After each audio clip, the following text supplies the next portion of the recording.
ข้าเชื่อว่านามของเจ้าต้องจับใจด้วยเหมือนกับใบหน้าผุดผ่องของเจ้าข้าชื่อว่าสิทธัตถะโคตมะอ๋อคนที่อ้างว่าพระเจ้าไม่มีจริงงั้นเหรอข้าไม่ได้บอกว่าไม่มีจริงและไม่ได้บอกว่าพระเจ้ามีจริงเราจะคุยเรื่องนี้กันพรุ่งนี้เช้าตอนนี้ดึกมากแล้วคืนนี้พักในอาสมของข้าก่อนเชิญอาสมนี้ของใครกันอ๋ออาสมนี้น่ะเป็นของข้ากับลูกศิษย์ข้าคืออุรุเวลากัสยัมข้าเคยได้ยินชื่อท่านคืออุรุเวลากัสยัมผู้ให้ที่พักพิงแก่มุนีในฤดูมรสุม คืนนี้นะเจ้าพักในกระท่อมข้าก่อนเถอะ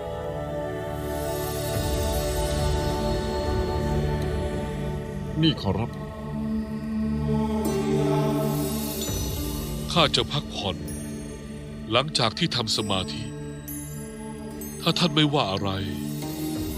ข้าขอพักที่กระท่อมนั้นได้ไหมท่านกูรูมีงูพิษเข้ามาอยู่ในกระท่อมนั้นมันยังไม่ออกมาถ้าหากมันกัดท่านล่ะเจ้าวางใจเถิดข้าจะพักที่นั่น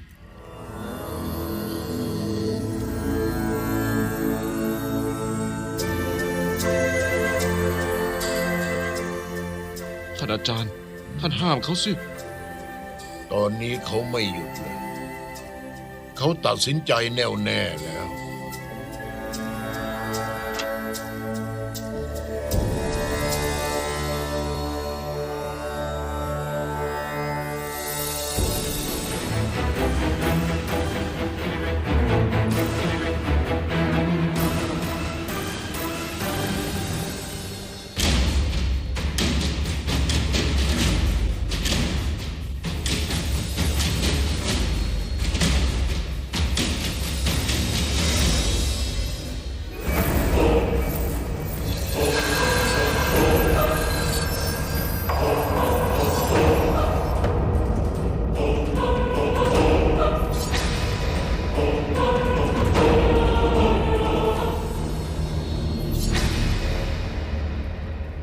สหาย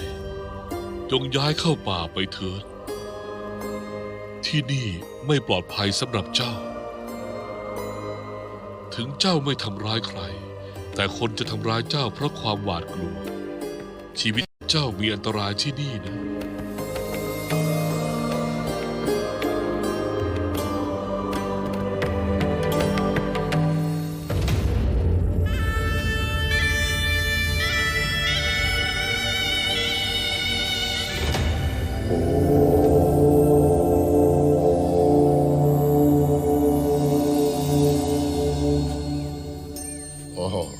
เจ้ามาแล้วเหรอวันนี้ตอนที่ข้ากำลังพูดกับลูกศิษย์ข้าไม่เห็นเจ้าเลยข้าไม่ต้องการจะไปอยู่ที่นั่นนะ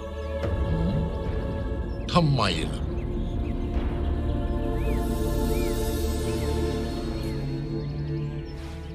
ตอนนั้นท่านกำลังเทศนาลูกศิษย์และถ้าหากว่าข้ามีข้อสงสัยและถามออกไปต่อหน้าศิษย์ของท่านอาจจะมีปัญหาได้นะตอนนี้เราอยู่ตามลำพังแล้วเราคงคุยกันได้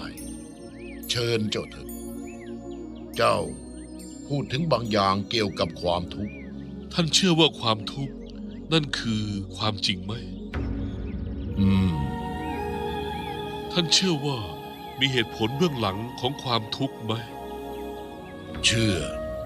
ถ้ามีเหตุแห่งทุกข์ความทุกข์จะยังคงอยู่แต่ถ้าเหตุแห่งทุกข์หมดไปแล้วก็ความทุกข์ก็จะหมดไปด้วยเหมือนกับความมืดที่หายไปพร้อมแสงแดดเจ้าไม่ได้พูดสิ่งที่คนอื่นเคยพูดเจ้าพูดผ่านประสบการณ์ที่เจ้าเจอมาเจ้าพูดถึงสิ่งที่เจ้าพบมาไม่เกี่ยวกับศาสนา เจ้าบอกว่ามีหนทางสู่การไถ่บาปเจ้าปลุกสติปัญญา และทำสมาธิอย่างลึกซึ้งเจ้าเข้าใจตัวเอง และเข้าใจสิ่งต่างๆที่เกิดขึ้น แต่ข้ามีคำถาม ทั้งศาสนาทั้งขนบธรรมเนียม และทั้งการบูชา มันไร้ประโยชน์งั้นหรือ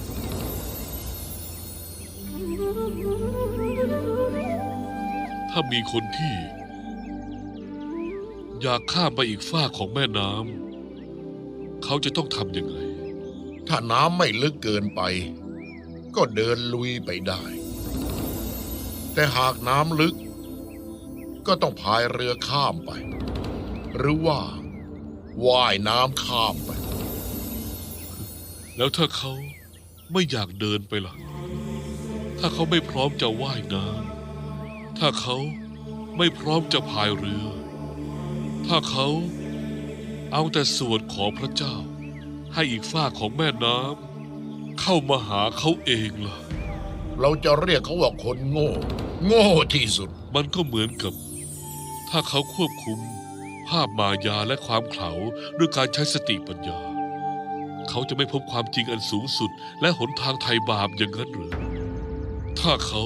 ทำพิธีบูชาถวายเครื่องเส้น หรืออดอาหาร หรือทำพิธีอื่นๆ เขาก็ยังจะอยู่ที่ฝั่งเดิมต่อไป ข้าอ่านคัมภีร์มามากมาย ฟังเทศนามาหลายครั้ง แต่ไม่มีใครอธิบายเรื่องความจริงของชีวิต ได้ง่ายดายเช่นที่เจ้าทำไม่มีใครอธิบายได้ เจ้าจะพามนุษย์ไปสู่ความรู้ที่ถูกต้องแล้ว เจ้าช่างมีเมตตา โอ้พุทธะได้โปรดรับข้าเป็นศิษย์ด้วยเถิด बुद्धं शरणं गच्छामि धम्मं शरणं गच्छामि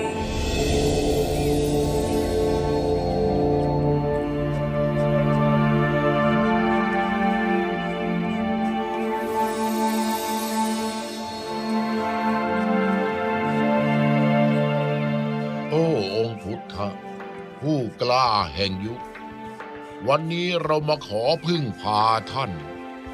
วันนี้เรามาขอพึ่งพาศาสนา วันนี้เรามาขอพึ่งพาคนกลุ่มนี้ ท่านจะพาเราให้รอด